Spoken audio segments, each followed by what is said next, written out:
Hey, what's going on, Tube? How you guys doing? Bruh, I'm asleep. Hey, we got. Hey, come on, man. Hey, for real, right now. Mario, why are you killing me? Hey, What? I'm filming right now, man.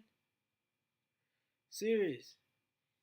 Anyway, I just wanted to get back to you guys about everybody feuding over Eminem.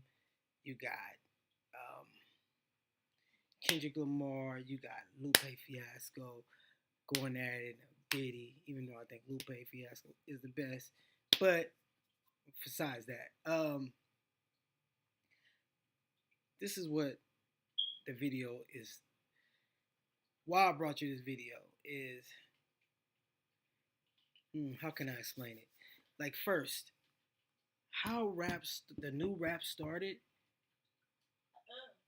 I mean, not new, but since the internet and how rap makes money now is one person that everybody forgot about, nobody talks about, but it's like he's the one like really started it, and I was already saying it, but then I found the video that's like describing it, like exactly what I was talking about, and that's so weird. I'm like, whoa, this is what I was talking about. So I wanted to bring it to you guys. Hold on a second, let me see if I can find it.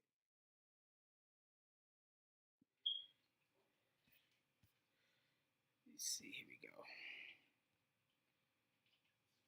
go. To talk on this video. He used to follow me on Twitter until his Twitter got temporarily deleted, so I couldn't DM him. But then the weirdest thing. Okay. I'm sorry. So I actually tried to reach out to Soulja Boy and get him to talk on this video. He used to follow me on Twitter until his Twitter got temporarily deleted, so I couldn't DM him. But then the weirdest thing happened. I happened to see him tweet this. It looked like a link to some chat room on his website, so I clicked it. SODMG.com, which is the website for his record label Stacks on Deck Money Gang, looks like it was made in 2005. Kind of where I feel like Soulja Boy stopped growing artistically. Anyway, I signed up for an account and went into the chat room. It turns out, Soulja Boy was in there with me and like only 5 other people. So I told him about the video and asked if he wanted anything included, but he just kept kind of saying the same thing in the chat over and over.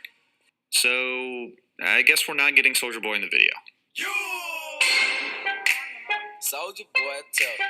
Hey, I got this new dance for y'all called the Soulja Boy. You just gotta punch, then crank back 3 times from left to right. SoundCloud rap is the most interesting cultural shift to happen in hip-hop since Kanye debuted his album wearing a pink polo and a backpack. The SoundCloud rap scene really extends way beyond SoundCloud.com itself, and into places like YouTube and even on major labels.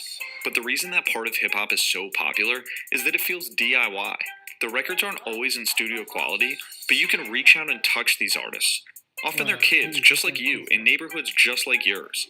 They're uploading to SoundCloud the same way you would, tweeting just like you, and just generally being accessible and relatable. But before there was XXXTentacion, Lil Xan, or Lil Skies, or any of these rappers, there was Soulja Boy. I'm not exaggerating when I say that Soulja Boy is the reason artists like Chief Keef, Mac Miller, Lil Yachty, and Lil Uzi Vert even exist. You've probably only heard the name Soulja Boy in the past few years if someone's making a list of the worst hip-hop artists, and I really can't disagree with you there. His music is some of the worst in hip-hop, but I promise, even though his music isn't memorable, his impact on hip-hop was. Let me explain.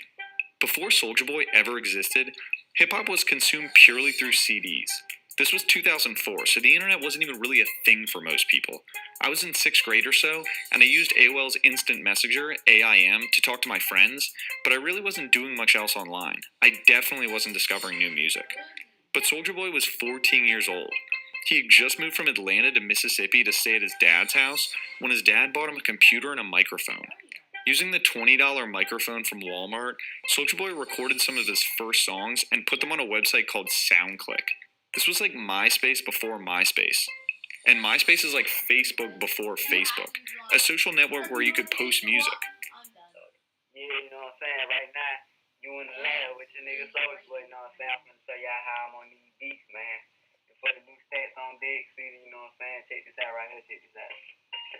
Wow. People actually started listening to his music online too. He was just some kid in Mississippi, but in front of his computer, he was gaining fans on the social network and posting new music. It was literally something music had never seen. What's even cooler is that his SoundClick still exists. I can't believe the website isn't shut down, but it still looks pretty much like it did in 2005.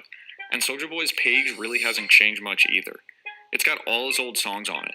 But the most interesting part is the artist bio, where he lists all his email addresses, his Xbox gamer tag, and even his phone number. Don't worry, I already tried it, it doesn't work. His address is even listed, and it looks like it's his dad's house in Batesville, Mississippi. So after a few months on SoundClick, Soulja Boy moved over to MySpace and gained an even bigger following. That's where he dropped the song that would really change his life, Crank That. Soulja Boy, I been it. Why me crank it? Why me roll? Why me crank that Soulja Boy? Then Superman now why me you crank that song? Now why me you crank that song? Now why me you crank that song? Now why me you crank? But as Soulja explains it, Crank That wasn't even a hit when it first came out. This how I got popular. They had an app called LimeWire. And Right. it's basically illegally download and shit. Yeah, it was Napster and LimeWire was kind of neck and neck at that point. Yeah, so bam. I made a LimeWire account. I would download all the songs. I would look at the Billboard charts, top 20. Okay, you I can't. download those 20 songs. I upload them to LimeWire. And I'm done. I upload Crank That to LimeWire. And I title it 50 Cent in the Club. Bro, look at the Britney thing. Spears, This is the Woody word, Woody though. Woo, Eminem, do-da-da-da-da. This is freaking- Whoever the fuck was popping at that time. Then they'll go there, download that song free. Like, I'm finna get 50 Cent at the club. They'll hit download, they hit play, they'll go, you don't. So they're like, what the fuck is this, Bob? You know what I'm saying? But about probably like a minute in, they're like, damn, this shit hard. And they, who the fuck is Soulja Boy? And I just, So let me recap what he just said for anyone who didn't understand. That's crazy. Way before streaming services existed, there was LimeWire. LimeWire was a program that you had to download to your computer, and you could just search it and get any music you wanted and download it for free. It was technically illegal, but everyone got their music that way. It was amazing, and it changed everything for the music industry. So Soulja Boy wanted his music heard, and he was smart enough to upload his songs to LimeWire so they get heard. But he didn't just upload his songs to LimeWire, he named them as other famous songs. So you download the new 50 Cent song, and instead it'd be Crank That. And just by doing that, he got millions of plays. Pretty genius if you ask me, especially considering he was about 17 years old. Soulja Boy joined up with a family friend of his father's, Palm Tree Entertainment CEO Miami Mike, and they funded their own tour, distributed their own music, and got their own label deals. In 2018, that might not seem like a big deal, but this was 2007. This was well before any rappers were using the internet to get famous, and Soulja Boy, at 17, had already got the #1 song in the country by sitting in front of his computer on a $20 microphone and then marketing himself online. It's incredible. There's only one other part of the story that's really interesting to me. Wow. Back in 2004, cell phones didn't really do much but text and call, and one of the coolest things you could do with a cell phone was have a good ringtone. But again, phones didn't have many features, so going online was a chore, and you definitely couldn't just plug your phone into a computer. You actually had to buy ringtones, and rappers made a fortune off ringtones. Here's what a commercial for ringtones on MTV looked like. These commercials would play dozens of times during a show. Is real tones to your cell. Just text Pac 1 for California love. Welcome everybody to the Wild Wild West, a state that's a Again, I ain't mad at you. Text Pac 2. and I can't even trip, cause I'm just laughing at you. You're trying hard to maintain, and go ahead, cause I ain't mad at you. And for how you want it. Simply text Pac 3 to 75555. I think Soulja said at one point he made $8 million off licensing his songs to be ringtones. And of course, by 2008 or so, ringtones stopped really being important since phones could do so much more. But it's a really interesting part of hip-hop history that might be worth its own video. I think at this point it's safe to say that Soulja Boy was an absolute revolutionary in marketing hip-hop. He made music, distributed it, marketed it, and toured all on his own. He made millions before eventually signing to a major label, and made rappers realize they could become famous sitting in their own house on the computer.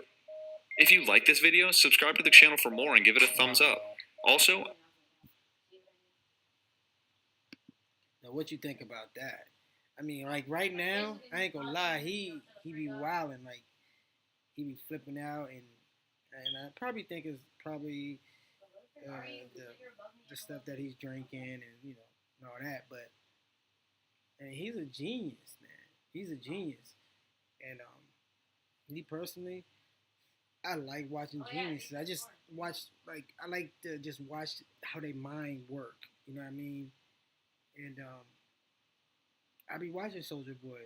I ain't gonna lie, like lately, like this last year, it's kind of hard because he's not really using his mind anymore. He's too mad, and always trying to fight at somebody and go after somebody because he feel like they disrespected him to the way he used to be, where he was just really trying to put out music and get famous and get money. You know, I wish he went back to that, but I just had to bring that to your attention because I was always telling people, people don't even talk about him no more. But the real genius, when you talk about all the new rappers from Pump and Yachty and all them type of XX whatever, and all them, they all came from Soulja Boy. And what the Amigos that's so big now, actually supposed to be Soulja Boy. So you know, I just thought you guys should check that out, see what I'm talking about. But oh man, Soulja Boy, I know you ain't gonna watch this, but if you did watch this, man, get back to your man. You never do. You started.